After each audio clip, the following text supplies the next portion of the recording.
డ్రాట్స్‌మ్యాన్ civil semester 1 module 7 arches and lintels అనేటువంటి topic నుంచి ప్రశ్నలు మరియు జవాబులు చూడబోతున్నాం. మొదటి ప్రశ్న, what is the part labelled as X అన్నాడు. ఎక్స్ అని లేబుల్ చేయబడిన భాగం ఏమిటి అని చెప్పి ప్రశ్న ఇచ్చారు. సో ఇక్కడ మనకు ఈ స్థానంలో ఎక్స్ అని గుర్తించడం జరిగింది. సో ఆ భాగాన్ని ఏమంటారు అని చెప్పి ప్రశ్న. ఆప్షన్స్ చూద్దాం. Option A crown, option B extrados, option C voussoirs, option D outer curve of an arch అన్నాడు. సో ఇక్కడ ఇచ్చినటువంటి భాగం ఏదైతే ఉందో దాన్ని మనము క్రౌన్ అని చెప్పి పిలుస్తాం. Option A. Next, what is the name of arch having 4 centres? 4 కేంద్రాలు కలిగిన వంపు పేరు ఏమిటి అని ప్రశ్న. Option A elliptical, option B Venetian, option C segmental, option D equilateral pointed అని చెప్పి ఇవ్వటం జరిగింది. సో ఇందులో మనకు 4 సెంటర్స్ కలిగిన ఆర్చ్ ఏమిటి అని అంటే వృత్తాకార arch, elliptical arch. Option A is the correct answer. Next, what is the term for perpendicular distance between intrados and extrados? ఇంట్రాడోసు మరియు ఎక్స్ట్రాడోసు మధ్య లంబదూరాన్ని మనము ఏమని పిలుస్తాము అంటున్నాడు. ఇంట్రాడోస్కి అలాగే ఎక్స్ట్రాడోస్కి మధ్య గల దూరాన్ని మనము ఏమని పిలుస్తాం, లంబ దూరాన్ని ఏమని పిలుస్తాం అని చెప్పి ప్రశ్న. Option A key, option B pier, option C rise, option D depth. So ఏమని పిలుస్తామనంటే మనం రైజ్ అని చెప్పేసి పిలుస్తాం. Option C. Next, what is the name of lintel? Lintel పేరు ఏమిటి అన్నాడు చూడండి. Option A brick lintel, option B stone lintel, option C wooden lintel, option D reinforced brick lintel అని చెప్పి ఇచ్చారు. సో ఇక్కడ ఇచ్చినటువంటి లింటెల్ పేరు ఏమిటి అని అంటే స్టోన్ లింటెల్ అనేది కరెక్ట్ ఆన్సర్ అవుతుంది. ఇక్కడ ఇచ్చినటువంటి లింటెల్ స్టోన్ లింటెల్. నెక్స్ట్ చూద్దాం. What is the name of arch? వంపు పేరు ఏమిటి అని చెప్పి ఇచ్చారు. ఇక్కడ వంపు కనిపిస్తుంది కదా, దాని పేరు ఏమిటి అన్నారు. Option A ogee arch, option B Tudor arch, option C pointed arch, option D Florentine arch అని చెప్పి ఇచ్చారు. సో ఈ ఆర్చ్ పేరు ఏమిటి అని అంటే కనుక మనము ట్యూడర్ ఆర్చ్ అని చెప్పి పిలుస్తాం. Next, what is the arch constructed over a wooden joist or flat arch? చెక్క జోయిస్టు లేదా ఫ్లాట్ వంపుపై నిర్మించిన వంపు పేరు ఏమిటి అని అంటున్నారు. ఆప్షన్ ఏ స్టిల్టెడ్ ఆర్చ్ అంటే వంపు అంటున్నాడు. అలాగే ఆప్షన్ బి పాయింటెడ్ ఆర్చ్ సూచించిన వంపు, ఆప్షన్ సి రిలీవింగ్ ఆర్చ్ వంపు నుండి ఉపశమనం, option D horseshoe arch అని చెప్పి ఇచ్చారు. ఇక్కడ తెలుగులో కన్ఫ్యూజన్గా ఉంది కానీ ఇక్కడ ఏమంటున్నాడు అని అంటే చూడండి. What is the arch constructed over a wooden joist or flat arch?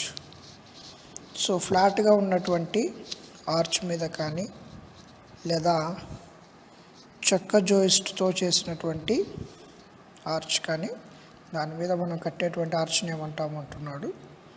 So మనం ఏమంటాము ఆ ఆర్చ్ని అంటే కనుక relieving arch, option C. Next, what is the lintel అని చెప్పి ఇచ్చారు. What is the lintel? Lintel ఏ లింటెల్ కనిపిస్తుంది అని.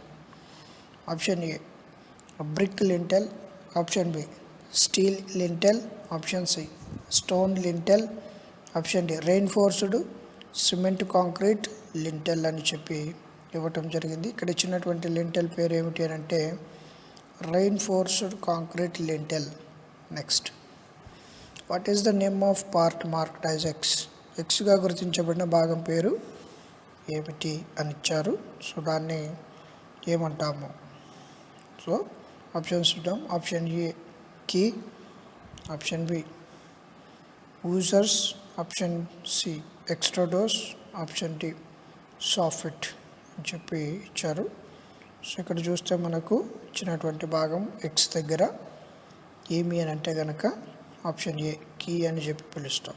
Next, what is the name of part marked as X? ఎక్స్గా గుర్తించబడిన భాగం పేరు ఏమిటి? Option A soffit, option D intrados, option C extrados, option D rise అని చెప్పి ఇవ్వటం జరిగింది. సో ఇక్కడ మనకు ఆప్షన్ ఏ సాఫిట్ అని చెప్పి పిలుస్తాం. Option A soffit. What is the name of part marked as X అని అంటే కనుక ఎక్స్గా గుర్తించబడినటువంటి భాగము సాఫిట్ అని పిలువబడుతున్నది. Option A. Next, which arches is also called as lancet arches? Which arches are also called as lancet arches? ఏ వంపులను లాన్సెట్ వంపులని కూడా పిలుస్తారు అన్నాడు. So option A semi elliptical arches, option B Venetian elliptical arches, option B complete అయిపోయింది. Option C చూద్దాం, relieving arches, option D pointed arches. So ఏ ఆర్చెస్ని లాన్సెట్ ఆర్చెస్ అని చెప్పి పిలుస్తారు అంటున్నాడు. సో ఏ ఆర్చెస్ని మనం లాన్సెట్ ఆర్చెస్ అని పిలుస్తాము అంటే ఆప్షన్ డి పాయింటెడ్ ఆర్చెస్ని మనం లాన్సెట్ ఆర్చెస్ అని కూడా పిలుస్తాం. Next, what is minimum range on wall provided for timber lintel bearing? కలప లింటెల్ బేరింగ్ కోసము అందించిన గోడపై కనీస పరిధి ఎంత అని చెప్పి ఇచ్చారు. ఇక్కడ చూస్తే మనకు లింటెల్ బేరింగ్ని మనము కట్టాలి అని అంటే గోడ యొక్క రేంజ్ ఎంత, మినిమం రేంజ్ ఎంత ఉండాలి అని ప్రశ్న. ఆప్షన్ ఏ 5 నుంచి 8 సెంటీమీటర్లు, ఆప్షన్ బి 8 నుంచి 13 సెంటీమీటర్లు, ఆప్షన్ సి 15 నుంచి 20 సెంటీమీటర్లు, ఆప్షన్ డి 25 నుంచి 30 సెంటీమీటర్లు. సో కరెక్ట్ ఆన్సర్ ఏమిటి దీనికి అని అంటే కనుక ఆప్షన్ సి 15 నుంచి 20 మిల్లీమీటర్ల 20 సెంటీమీటర్ల దూరము ఉండాలి. Next, what is the centre to centre distance between stirrups at end in RCC lintel? RCC లింటెల్లో చివర్లో స్టిరప్ల మధ్య నుండి సెంటర్ దూరం ఏమిటి అన్నాడు. ఆప్షన్ ఏ 10 సెంటీమీటర్లు, ఆప్షన్ బి 15 సెంటీమీటర్లు, ఆప్షన్ సి 18 సెంటీమీటర్లు, ఆప్షన్ డి 22 సెంటీమీటర్స్. సో మనకు దేన్ని ఇచ్చాడు? Centre to centre distance of stirrups అన్నాడు. సో ఎంత ఉంటుంది ఈ సెంటర్ టు సెంటర్ డిస్టెన్స్ అని అంటే కనుక 18 సెంటీమీటర్స్ ఉంటుంది. Next, what is the ratio of CC used in RCC lintel? RCC లింటెల్లో ఉపయోగించే సిసి నిష్పత్తి ఎంత? Option B 1:2:4. Next, what is the name of member in centring of arches? A thick wooden plank shaped to the curvature of arch and it's supported by props. So right, so ikkada chuddamo question number 14. ఈ 14లో మనకు question ఇంత లెంతీగా ఉంది కానీ ఒకసారి జాగ్రత్తగా పరిశీలన చేద్దాం. ద్వారము దగ్గర ఈ రకమైనటువంటి కన్స్ట్రక్షన్ని మనం కట్టడానికి ఈ విధంగా మీరు అబ్జర్వ్ చేసి ఉంటారు. ద్వారము దగ్గర హిస్టారికల్ మాన్యుమెంట్స్ కానీ లేకుంటే హిస్టారికల్ బిల్డింగ్స్ ఏవైతే ఉంటాయో పాతకాలం బిల్డింగ్స్, వాటి యొక్క ద్వారాలు ఈ విధంగా సెమీ సర్క్యులర్ షేప్లో మనకు కనిపిస్తాయి టాప్ పొజిషన్లో. వీటిని మనము ఇంగ్లీష్లో ఆర్చెస్ అని చెప్పి పిలుస్తాం.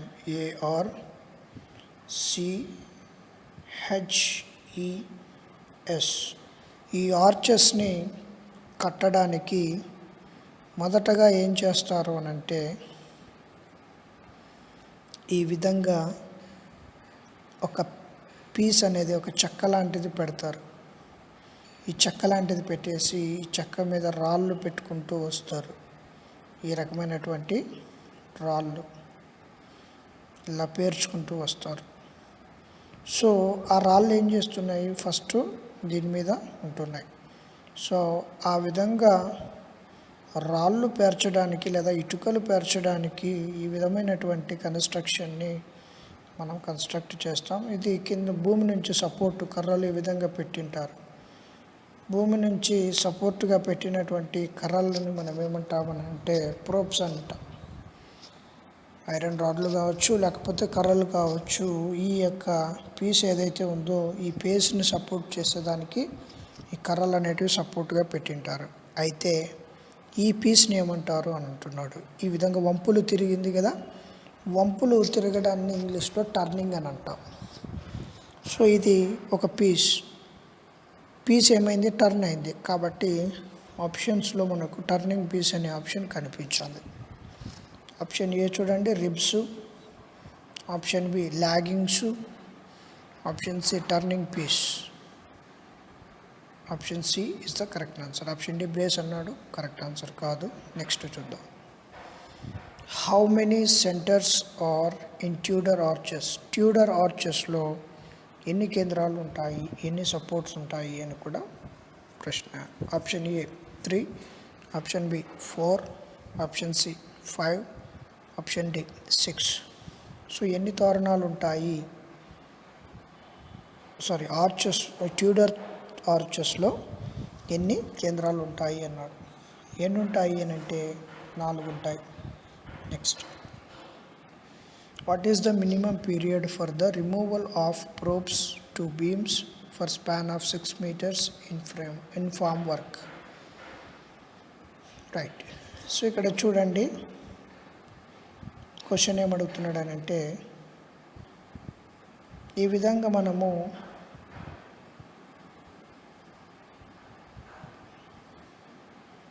ఈ విధంగా ఏం చేస్తాం, మనము బీమ్స్ ఉంటాయి. సో ఈ బీమ్స్కి మనము కింద కర్రలు సపోర్ట్గా పెడతాం.